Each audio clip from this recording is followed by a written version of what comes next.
Sudahkah kita dewasa? Setelah sekian lama, seorang murid datang menemuiku. Ia mantan mahasiswa bimbinganku saat menulis tesis sewaktu aku baru menjadi dosen.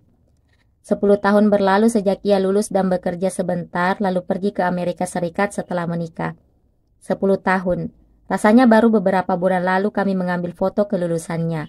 Saat ia mengirim surat dari Amerika pun rasanya seperti baru kemarin. Tak terasa ia yang seolah masih seperti anak muda yang perlu diingatkan agar tidak sakit, sudah bekerja dan kembali dengan wajah orang dewasa yang sudah berkeluarga. Berkatnya, mantan murid-muridku kala itu ikut berkumpul dan makan bersama. Awalnya sedikit kaku, tetapi lama-kelamaan suasana menghangat seakan semua kembali ke masa lalu. Mereka masih sama, walaupun kini usia mereka sudah mendekati kepala 4, bagiku mereka masih terlihat seperti mahasiswa. Selagi kami asyik bercengkrama tentang masa lalu, tiba-tiba seseorang berkata, "Sekarang usia kami sudah melampaui usia Bapak saat itu. Padahal dulu kelihatannya Bapak jauh lebih tua. Ternyata waktu itu Bapak masih begitu muda. Maaf kalau menyinggung, tapi sekarang Bapak juga sudah menua." Sebenarnya dalam hati aku sedikit terkejut mendengar ucapan ini. Tampaknya mereka akhirnya mengetahui rahasiaku. Benar, saat itu aku baru menjadi dosen dan berlagak seperti guru paling hebat. Padahal kenyataannya aku masih semuda itu. Kini mereka juga tahu bahwa dosen pembimbing yang mereka percayai dan ikuti saat itu tidak lebih dari seorang anak muda berusia 30-an yang masih hijau dan sangat buruk. Setelah acara selesai, sebuah pertanyaan menghantui pikiranku. Apakah saat itu aku benar-benar sudah dewasa? Tidak, 15 tahun setelahnya pun, sekarang sudahkah aku dewasa? Aku juga pernah merasakan hal yang sama seperti mereka, yaitu ketika anak pertamaku lahir dan aku menyadari bahwa usiaku sama dengan usia ayahku saat aku lahir. Sewaktu kecil, aku hanya melihat dunia ayah dan orang dewasa lainnya sebagai dunia orang lain yang samar ketimbang sebagai masa depanku. Dunia orang dewasa yang lebih matang, yang bergerak sesuai sistem yang stabil seperti mesin yang tidak mempunyai pikiran dan perasaan, yang sama sekali berbeda denganku. Tidak ada pikiran lain selain pikiran dangkal bahwa ayah, ya sosok yang seperti itu. Orang dewasa, ya seperti itu. Setelah aku mencapai usia ayahku kala itu, bekerja dan memiliki anak, barulah aku mengerti bahwa orang dewasa juga masih labil. Sosok sistematis yang belum matang dengan perasaan yang terombang-ambing dan pikiran tidak karuan, yang tidak ada bedanya dengan anak muda. Setelah usiaku bertambah, aku menyadari bahwa seberapapun banyaknya lilin yang ditancapkan di kue ulang tahun, pemahamanku sudah tidak lagi tumbuh secara dramatis, bahwa manusia tidak tumbuh dewasa begitu saja hanya karena usianya bertambah. Inilah rahasia orang dewasa yang tidak bisa diungkapkan sembarangan kepada anaknya ataupun muridnya. Waktu tidak otomatis membuat kita menjadi dewasa, kecuali kita melakukan introspeksi diri dan bergerak menjadi dewasa.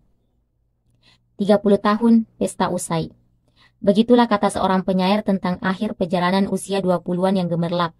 Ia bersyair dengan sedih tentang sosok anak muda yang mengorbankan hidupnya demi tugas besar sesuai definisi sosial, menghabiskan masa kuliahnya yang penuh bualan, mulai melangkahkan kakinya ke dunia, dan terpaksa menjalani kehidupan kelas bawah yang duniawi. Usia setelah 30 tahun adalah masa yang sulit.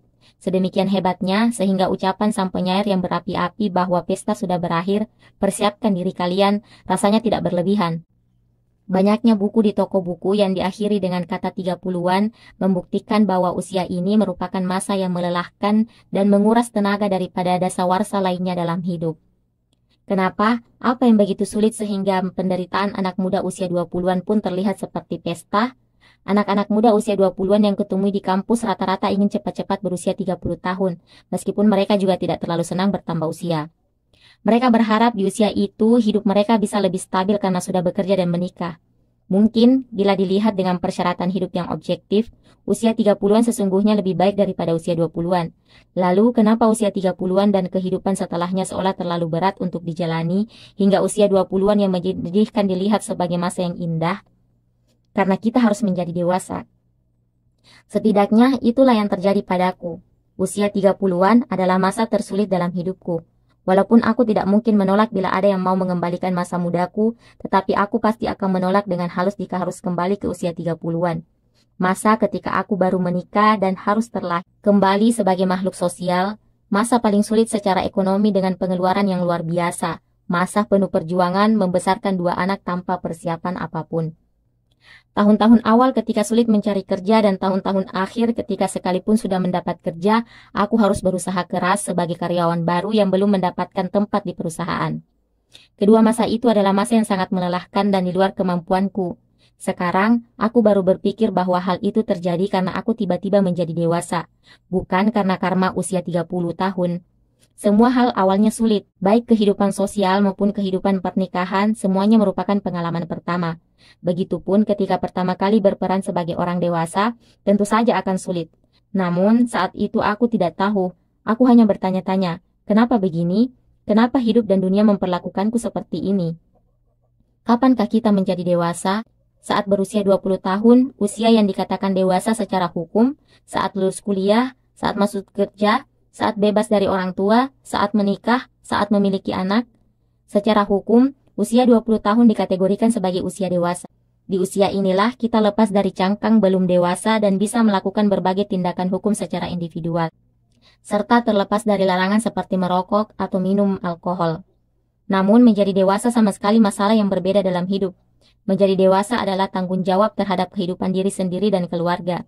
Dari segi pendapatan ekonomi atau kestabilan psikologis mungkin kita semakin membaik, tetapi dengan semakin besarnya tanggung jawab hidup, kesadaran bahwa pesta telah usai akan semakin dalam.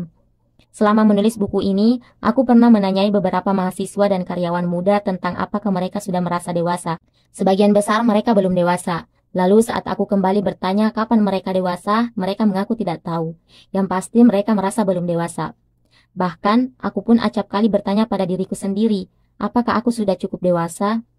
Sebenarnya kapan kita menjadi dewasa? Apakah sekarang kita sudah dewasa? Mungkinkah dewasa bukan kondisi yang dicapai saat memiliki syarat-syarat tertentu seperti umur, pernikahan, hak pilih, penghasilan, dan pajak? Melainkan lebih dekat pada proses pendewasaan menjadi sosok yang dapat menjaga diri sendiri yang masih labil. Confucius menyebut usia 30-an sebagai early, yaitu keadaan hati yang berdiri di atas moralitas secara tegap dan tidak bergerak. Sementara itu, usia 40-an ia sebut sebagai buhuo, yaitu tidak ada permasalahan dunia yang menarik jiwa dan mengaburkan penilaian. Tampaknya, sambil menghafal huruf kanji yang sulit di kelas bahasa saat SMP, asumsi bahwa di usia itu pasti akan menjadi seperti itu juga ikut terhafal. Karena itu, dulu setiap terdengar bunyi lonceng tahun baru, aku bercermin dan menyesali diri. Kenapa aku tidak bisa memiliki satu moral pun yang benar? Kenapa penilaianku bisa goyah seburuk ini? Namun kini, saat usiaku sudah 60 tahun, aku tersadar bahwa kelebihan itu sesungguhnya adalah keniscayaan, bahwa Confucius menjadi besar karena mampu melewati kelabilan itu. Terkadang aku terkejut dengan diriku sendiri yang tidak kukenal, ketika aku menyukai makanan yang sangat kubenci saat kecil, atau secara alami mengerjakan hal-hal yang dulu sepertinya tidak akan pernah kukerjakan. Ternyata masih banyak laci dalam diriku yang belum terbuka. Aku menyadari bahwa dewasa adalah proses membuka laci di dalam diri dengan hati-hati, memastikan ada apa di dalamnya, lalu memasukkan sesuatu yang baru ke sana. Oleh karena itu, kita tidak bisa mengatakan sudah sampai sebagai gantinya. Kita harus mengatakan sedikit lagi. Kita tidak bisa menangguhkan dengan berkata akhirnya. Sebagai gantinya, kita harus menyemangati diri dengan berkata ini saatnya. Mahatma Gandhi pernah berkata, belajarlah seakan kamu hidup selamanya. Langkah-langkah menjadi sejengkal lebih matang daripada kemarin sambil menjaga diri yang labil, itulah pendewasaan. Jika kamu bisa sepenuhnya setuju bahwa dirimu sudah dewasa di akhir hidupmu, maka kehidupanmu telah sukses. Dewasa bukan berarti tidak mengalami cobaan, melainkan justru harus mengalami 1000 cobaan. Jika anak muda itu menderita, maka orang dewasa itu goyah. Ya, goyah sedikit tidak masalah, sebab kelabilanmu dan aku adalah jarak sangat pasti yang harus ditempuh untuk menjadi dewasa.